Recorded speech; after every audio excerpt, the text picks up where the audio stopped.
Mark 9 through 11 are a series of questions.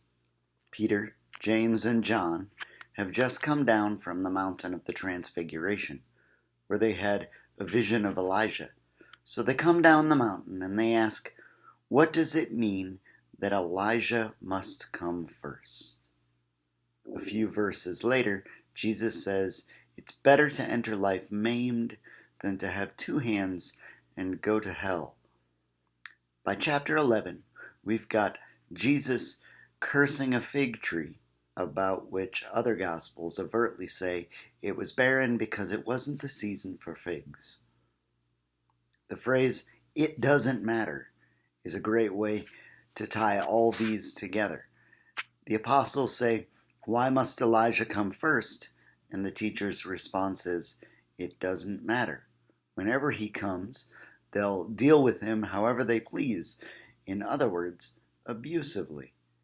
The apostles are obviously thinking about disability and ability because we see Jesus in Mark 9 say something like, ability doesn't matter.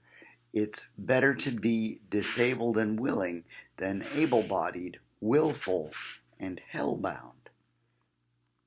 In Mark 10, there's this beautiful healing of Bartimaeus. The purity of his desire to see what's right in front of him is the faith that saves him. And in chapter 11, Jesus curses a fig tree, which wasn't even due to bear fruit, and it withers. The apostles express awe that it happened, and Jesus says, if you don't doubt, this will happen. But then he moves quickly past it, and it almost seems dismissive.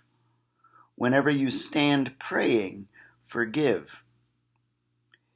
It's as if Jesus is saying, which is easier, to say your sins are forgiven, or to say to a fig tree, may no one ever eat fruit from you again. Jesus cursed the fig tree not so that we do what's difficult and miraculous, but so that we do what's easy and within our means. So Elijah doesn't matter. What matters is our ability to accept. Prophecy nets persecution, even if we're the ones who are being prophetic. Prophecy is always grand, and persecution is fine as long as it happens to other people. Ability doesn't matter.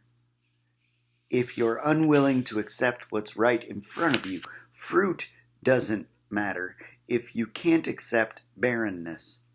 Miracles don't matter if you can't do the routine work of forgiving.